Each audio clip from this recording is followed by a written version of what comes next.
Instructional take education channel में आप सबका स्वागत। मैं डॉक्टर अमोल उबाळे। आज हम लोग जो विषय पर बात करने वाले हैं ब्लूम का वर्गीकरण तथा उससे संबंधित क्रियान्वयी शब्द, ब्लूम टैक्सोनॉमी एंड कीवर्ड्स। मैं आपसे विनती करता हूं कि आप हमारे चैनल को सब्सक्राइब कीजिए ताकि ऐसे ही विषयों से का साथ हमारे साथ जुड़ जाए। तो जैसे कि आप सब जानते हो कि ब्लूम का जो वर्गीकरण है, जिन्होंने बनाया उनका नाम है बेंजामिन ब्लूम, जो कि एक अमेरिका के मनोवैज्ञानिक थे। 1956 में उन्होंने अपनी टेक्सोनॉमी ऑफ एजुकेशनल ऑब्जेक्टिव एक बुक लिखी थी और उस बुक में उन्होंने सबसे पहले ब्लूम टेक्सोनॉमी का जिक्र किया है। आज जो भी वर्तमान शिक्षा व्यवस्था में जो भी हम लोग अध्यापन करते समय एक शिक्षक हमेशा ज्ञानात्मक, बोधात्मक, क्रियात्मक उद्देश्यों का अपने अध्यापन में चयन करता है। वो सब जो है वो बेंजामिन ब्लूम की ही देन है। तो बेंजामिन ब्लूम के बाद उनका शिष्य क्रिस्टोफर एन एंडरसन, इन्होंने ब्लूम के श्रेणीबद्ध वर्गीकरण का रूपांतरण या प्रस्तुतिकरण किया गया है। जैसे कि आप सब जानते हैं कि हमने बोला था कि ब्लूम का वर्गीकरण जो है उद्देश्यों के आधार पर किया था, जैसे कि संज्ञात्मक उद्देश्य, भावात्मक उद्देश्य और मनोशारीरिक उद्देश्य।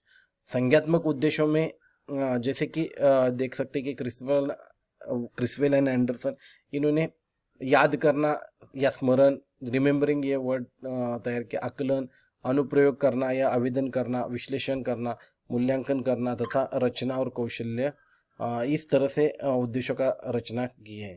भावात्मक उद्देश्य में अनुकरण, अनुक्रिया, अनुमूल्यन, संगठन, अभिरुचि, रसग्रहण आदि उद्देश्यों का समावेश किया गया है। तथा मनोशारीरिक उद्देश्यों में देखा जाए तो उद्दीपन, कार्य करना, नियंत्रण, स्वाभाविक अभिवृत्ति, इस तरह से उद्देश्यों का चयन किया गया है।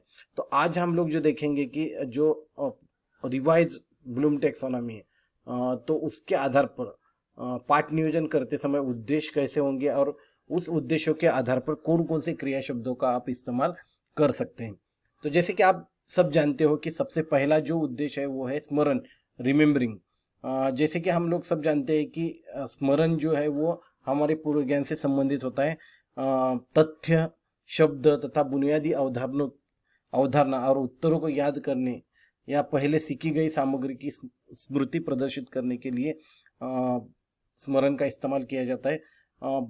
जैसे कि स्मरण में परिभाषित करना, वर्णन करना, गणन करना, जांच करना, पहचान करना, बताना, सारणीबद्ध करना, प्रस्तुतिकरण करना, परिभाषा बताना, नामकरण करना, सूची करना, याद करना, नाम बताना या अवलोकन करना, ऐसे क्रिया शब्दों का इस्तेमाल किया जाता है। उदाहरण के तौर पे अगर देखा जाए तो विद्यार्थी दुख की परिभाषा बताता है। इस तरह से हम लोग उद्देश्य लिख सकते हैं। दूसरा जो है वो आकलन, जिसे हम लोग अंडरस्टैंडिंग कहते हैं। सबसे पहले मैं यह बात बताना चाहूँगा कि जो भी मतलब एक शिक्षक अध्यापन करते समय ये ध्यान रखता है कि वो जो सिखा रहा है, वो जो अध्यापन कर रहा है, उसमें ज़्यादा से ज़्यादा बच्चों को वो आकलन हो जाए। प्राप्त किया गया ज्ञान का उपयोग कब, कहाँ और कैसे करना है, यह किसी व्यक्ति के लिए तभी संभव हो सकता है जब वो प्राप्त किए ज्ञान को सही तरीके से समझे। जब तक वो समझेगा नहीं तब तक वो उसका प्रस्तुतिकरण या उसका उपयोग नहीं कर पाएगा। इसलिए आकलन स्तर पर विविध क्रिया शब्दों का इस्तेमाल किया जाता है, जैसे कि पूछना, संबंध प्रस्तुत करना, वर्गीकृत करना, तुलना करना, अंतर बताना, बदलना, अलग अलग वर्णन करना, खोजना, अनुमान पर चर्चा करना, सामान्यीकरण करना, समीक्षा करना, पुनर्लेखन करना, चयन करना, दिखाना, संक्षेप करना, पता लगाना, परिवर्तन करना, अनुवाद करना, ऐसे क्रिया शब्दों का इस्तेमाल किया जाता है। इन क्रिया शब्दों के द्वारा ही हम बच्चों को कितना आशय आकलन हुआ ये देख सकते हैं। उदाहरण के तौर पे अगर देखा जाए तो विद्यार्थी दुख की स्थिति और सुख की स्थिति को स्पष्ट करता है या वर्गीकृत करता है। यहाँ स्पष्ट करता है ये भी हो सकता है या वर्गीकृत करता है। ऐसे क्रिया शब्दों का आप इस्तेमाल कर सकते हैं। उसके बाद जो है वो है अप्लाइंग, अनुप्रयोग करना या आवेदन करना। विद्यार्थी को जब ज्ञान समझ में आ जाए तब पता चल जाए कि इस ज्ञान का प्रयोग कब, कहाँ और कैसे करना है। तो उस ज्ञान को सही तरीके से सही समय आने पर उसे को लागू करना ही अनुप्रयोग कहलाता है।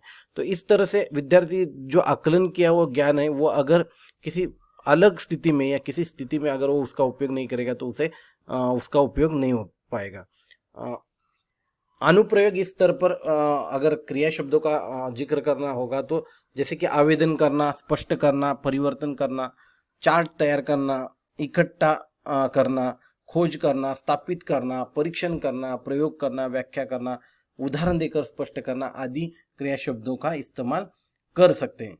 अगर हमें उद्देश्य लिखना है तो उदाहरण के तौर पे हम लोग देख सकते हैं कि अनुप्रयोग स्तर पर किस तरह से उद्देश्य बन सकते हैं। तो विद्यार्थी अपने जीवन से संबंधित सुख के प्रसंगों का उदाहरण प्रस्तुत करता है या विद्यार्थी अपने जीवन से संबंधित सुख के प्रसंगों का अनुप्रयोग करता है। यहाँ अनुप्रयोग करते समय ये बात बतानी आवश्यक है आपको कि बच्चा जो है वो जैसे मुहावरों का वाक्यों में उपयोग करना ये एक अनुप्रयोग कहलाता है। कठिन शब्दों का इस्तेमाल करना ये एक अनुप्रयोग कहलाता है। मतलब या अपने उचित मतलब उसका 30 मिनट के अंतराल में उसका अनुप्रयोग करें तो अप्लाइंग कह सकते हैं। और अनुप्रयोग जो है वो कभी कभी वो कक्षा के बाहर भी जाकर कर सकता है। जैसे सत्यनिष्ठता बोलने के लिए बोला तो सत्य अगर वो बाहर जाके बोलता है तो उसका अनुप्रयोग कहलाता है। उसके बाद जो है वो है विश्लेषण, एनालिसिस। जैसे कि किसी एक ज्ञान को लागू करने के पश्चात उसका विश्लेषण करना बहुत ही उचित समझा जाता है। उसमें किसी एक विषय को तोड़ छोटे छोटे भागों में विभक्त करके प्रस्तुत किया जाता है। तो विश्लेषण स्तर पर अगर देखा जाए तो कौन से माध्यमों से कर सकते हैं तो उसके लिए क्रिया शब्द है। विज्ञापित करना, विश्लेषण करना, मूल्यांकन करना, वर्गीकृत करना, तुलना करना या निष्कर्ष निकाल के, अनुमान करके, मूल्यांकन करके, अंतर बताकर, सहसंबंध प्रस्तुत करके, आलोचना करके, चिंतन करके, आरेख करके, अंतर करके, भेदभाव करके, अंतर को विभाजित करके, इस तरह से क्रिया शब्दों का इस्तेमाल करके हम लोग विश्लेषण, आशय का विश्लेषण कर सकते हैं। उदाहरण के तौर पे अगर उद्देश्य देखा जाए तो विद्यार्थी सुख और दुख और सुख की स्थिति के बीच के अंतर का अनुमान करता है या मूल्यांकन करता है। विद्यार्थी सुख और दुख के स्थिति के बीच का अंतर का मूल्यांकन करता है। तो विश्लेषण स्तर पर आप लोग आशय को इस तरह से प्रस्तुत कर सकते हैं। उसके बाद अगर देखा जाए तो मूल्यांकन है, इवैल्यूएशन या इवैल्यूएट जिसे कहा जाता है। विश्लेषण करने के पश्चात उसका मूल्यांकन करना ही उद्देश्य है और उसकी प्राप्ति की गई है, वह उद्देश्य की प्राप्ति कर रहा है या नहीं। मतलब बच्चा जो है वो क्या है कि मूल्यांकन करने के बाद वो उद्देश्य जो प्राप्त कर मतलब तैयार किए उस उद्देश्य की प्राप्ति कर रहा है या नहीं कर रहा है, इसका पता हमें कैसे पता चलेगा? तो मूल्यांकन के द्वारा ही हमें पता चल सकता है। मतलब आकलन की हुई बातों का मूल्यांकन के आधार पर मूल्यांकन में हम लोग आकलन बातों का मूल्यांकन कर सकते हैं। मूल्यांकन के लिए कौन कौन से क्रिया शब्दों का इस्तेमाल किया जाता है? जैसे कि मूल्यांकन करने, करके, तुलना करके हम लोग मूल्यांकन कर सकते हैं, निष्कर्ष निकाल के मूल्यांकन कर सकते हैं, विचार करके मूल्यांकन कर सकते हैं, आलोचना करके, चर्चा करके, निर्णय करके, भेदभाव करके, भेद प्रस्तुत करके, अनुमान लगाकर, त्रुटियां खोज के, अनुमान लगा के पुनर्प्रस्तुत करके, सारांशित करके, समर्थन करके, परीक्षण करके। तो इन क्रिया शब्दों के इस्तेमाल के द्वारा हम लोग किसी भी आशय का मूल्यांकन कर सकते हैं। उदाहरण के तौर पे अगर उद्देश्य देखा जाए तो विद्यार्थी दुख और सुख के 5 चरणों की तुलना करता है, दुख और सुख के 5 चरणों की तुलना करता है या परीक्षण करता है। तो इस माध्यम से हम लोग मूल्यांकन का उपयोग कर सकते हैं। अगर ब्लूम्स के द्वारा जो श्रेणीबद्ध रचना निर्मित की थी उसमें अभिरुचि ये एक भावात्मक संबंधित जो उद्देश्य है वो भी पकड़ा गया है, क्योंकि जनरली देखा जाए तो किसी एक विषय में इंटरेस्ट या अभिरुचि निर्माण करना एक शिक्षक का प्रमुख ध्येय होना आवश्यक है। स्मरण, अनुप्रयोग, आकलन, विश्लेषण द्वारा विद्यार्थियों में अभिरुचि बढ़ाना एक हमारी प्राथमिकता होनी चाहिए। अभिरुचि के लिए कौन कौन से कीवर्ड्स है? जैसे रुचि लेता है, आनंद देता है, दिलचस्पी बढ़ाता है, विषय आकलनता को बढ़ाना, ऐसे क्रिया शब्दों का इस्तेमाल कर सकते हैं। आकलन स्तर पे अगर देखा जाए तो हम लोग कैसे उद्देश्य लिख सकते हैं? तो विद्यार्थी को इसी प्रकार की व्यक्ति चित्रण में दिलचस्पी लेता है। तो विद्यार्थी जो है वो जो रचना, जिस प्रकार की रचना है, जैसे कविता है, पद्य है या कहावतें हैं, उपन्यास है, तो ऐसे अलग अलग रचना में जो व्यक्ति चित्रण है या रचना है उनमें दिलचस्पी लेता है। तो अभिरुचि जो है वो बहुत ही महत्वपूर्ण है और वो लॉन्ग टर्म ऑब्जेक्टिव है। एक आधे घंटे में ये हमें तुरंत देखने को मिलेगा ऐसे हम लोग मतलब समझ नहीं सकते या हम लोग प्रिडिक्ट नहीं कर सकते। उसके बाद जो अभिवृत्ति मतलब जो हमारे वृत्ति से संबंधित है, जो विद्यार्थियों की वृत्ति में होने वाला परिवर्तन है।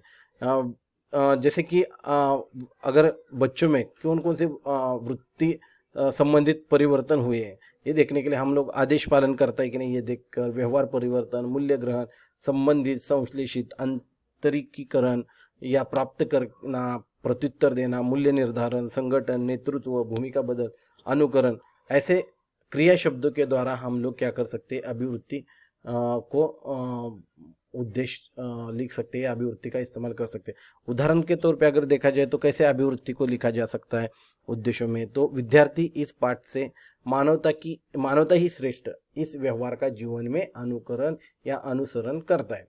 तो ये इस प्रकार से अभिवृत्ति में हम लोग उद्देश्य लिख सकते हैं।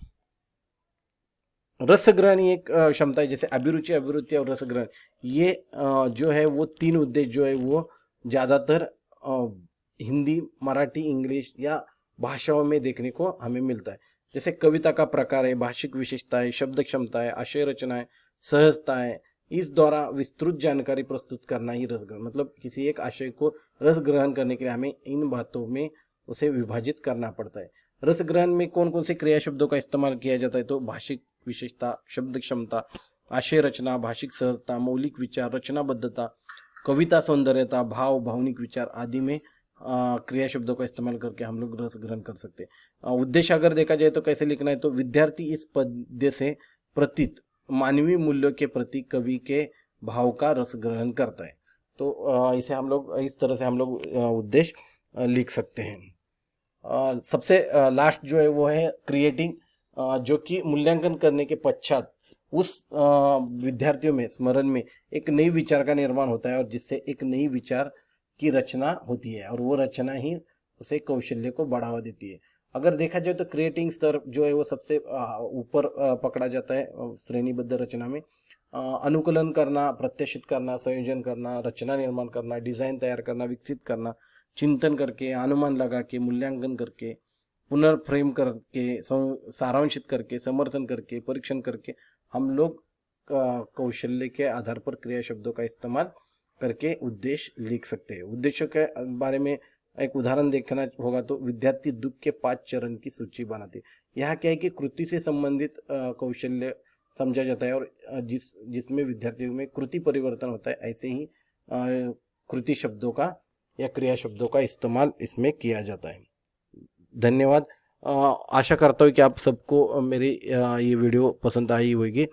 फिर एक बार मैं बताना चाहता हूँ कि अभिरुचि, अभिवृत्ति और रस ग्रहण जो ये 3 उद्देश्य है वो भाषा विषयों के लिए है। बाकी सभी जो उद्देश्य है वो सभी विषयों के लिए या विषय के आधार पर अपने अध्यापक से चर्चा करके आप लोग उसका इस्तेमाल कर सकते हैं। धन्यवाद।